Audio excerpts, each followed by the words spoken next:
दोस्तों आप सबको 2008 का क्राइसिस तो याद ही होगा, तो आज हम उसी द ग्रेट रिसेशन के बारे में बात करेंगे जो 2007 से 2009 के बीच में आया और सारी दुनिया को डिप्रेशन में डाल के चला गया। तो ऐसी ही क्यूरियोसिटी से भरी बातें जानने के लिए स्वागत है आप सभी का हमारी चैनल क्यूरियोफाई पे।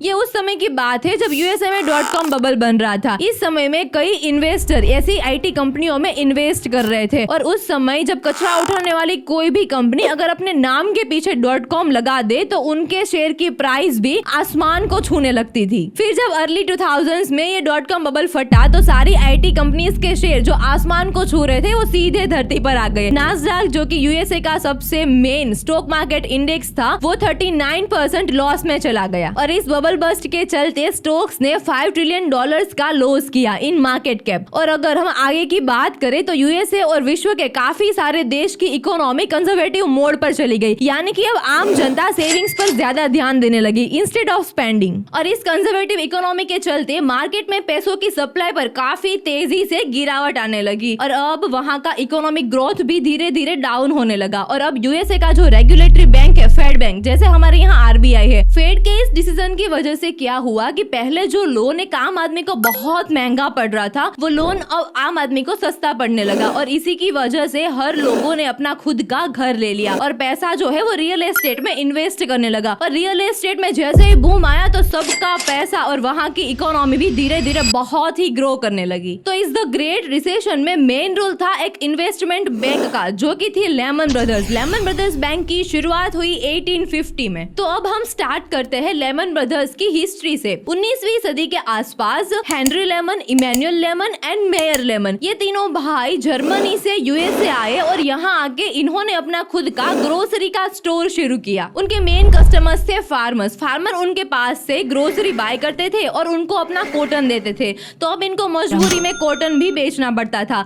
और ऐसे ही धीरे धीरे वो कमोडिटी ट्रेडिंग में भी आ गए। अब उन्होंने अपना मेन फोकस बॉन्ड मार्केट और स्टॉक मार्केट में भी लगाया और बाद में ये इनका फैमिली बिजनेस बन। और अब आगे जाके इन्होंने इन्वेस्टमेंट बैंकिंग में भी अपना काम शुरू किया। इन्वेस्टमेंट बैंकिंग हमारे नॉर्मल बैंकिंग से किस तरह से अलग होती है? नॉर्मल बैंक में क्या होता है कि बैंक लोगों से पैसे लेकर उनको स्टॉक मार्केट या फिर म्यूचुअल फंड में इन्वेस्ट करते हैं और उसमें से जो भी प्रॉफिट कमाते हैं वो इंटरेस्ट के रूप में लोगों को वापस देते हैं या फिर वो लोगों को बिजनेस लोन देती है। लेकिन इन्वेस्टमेंट बैंकिंग में क्या होता है, वो कंपनी को बॉन्ड के जरिए स्टॉक मार्केट से पैसे उठाने में हेल्प करती है और साथ ही कंपनीज को मर्जर और एक्विजिशन में हेल्प करना और एचएनआई यानी कि हाई नेटवर्थ इंडिविजुअल के लिए कॉम्प्लेक्स फाइनेंशियल प्रोडक्ट बनाना। जब लेमन ब्रदर्स ने इस फील्ड में एंटर किया तो अपनी एक्सपर्टीज की वजह से वो जल्द ही एक बहुत बड़ी इन्वेस्टमेंट बैंक के रूप में उभर आई और अब बाद में इमैनुअल लेमन के पोते रॉबर्ट लेमन ने इसे बहुत ही प्रॉफिटेबल बनाया। इन्होंने इसे तब प्रॉफिटेबल बनाया जब इस कंपनी को चलाने में भी दिक्कत हो रही थी, यानी कि द बात हो रही है 1929 की द ग्रेट डिप्रेशन। अगर आप भी द ग्रेट डिप्रेशन के बारे में जानना चाहते हो तो नीचे कमेंट करके जरूर बताना। ये तो बात हुई इनकी हिस्ट्री की। अब जानते हैं इनके बैंकरप्ट होने की, क्योंकि सारी फसाद की जड़ तो वही है। तो सन 1994 में रिचर्ड फुल्ड बने सीईओ लेमन ब्रदर्स के। सीईओ बनने के कुछ ही सालों में उन्होंने अपना पूरा फोकस कॉम्प्लेक्स फाइनेंशियल प्रोडक्ट पर लगाया और 2000 के आसपास तो ऐसे फाइनेंशियल प्रोडक्ट बन के आए जिसके ऊपर किसी का भी रेगुलेशन नहीं था। और इंटरनेट के कई सोर्स की अगर हम माने तो ये कंपनी उस समय बिलियंस ऑफ डॉलर्स कमा रही थी। अब आते हैं मॉर्गेज लोन के ऊपर कि मॉर्गेज लोन में क्या होता है। मॉर्गेज लोन में आपको कोलैटरल यानी कि एक ऐसे इमूवेबल एसेट को रखना होगा लोन लेते वक्त, यानी कि घर, जमीन एक्सेट्रा। इस सीडीओ और मॉर्गेज लोन से एंजेलो मोजियो जो कि यूएस में बैंकिंग में फाइनेंशियल सीईओ यानी कि एक चीफ ऑफिसर थे, वो 100 मिलियन यूएसडी पर ईयर कमा रहे थे। और सामने अगर हम लेमन ब्रदर्स की टॉप 5 ऑफिशियल अर्निंग देखें तो वो थी $1 बिलियन।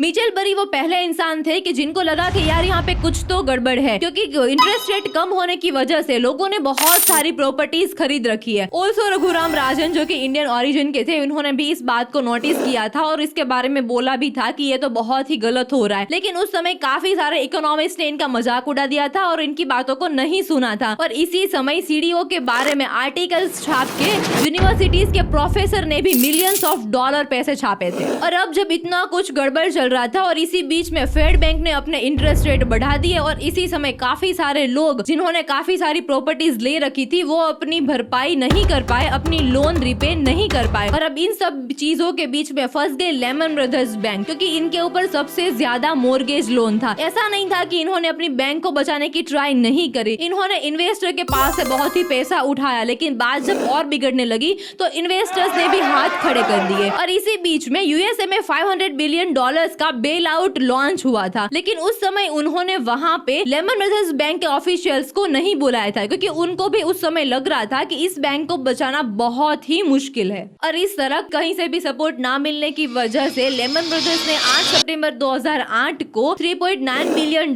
का लॉस किया और 15 सितंबर 2008 को इन्होंने अपनी बैंकरप्सी फाइल की और बैंकरप्सी फाइल करने की वजह से टू वीक टू फेल वाली बात को भी इन्होंने सच साबित कर दिया। पर ये बात को अब हम आगे देखेंगे।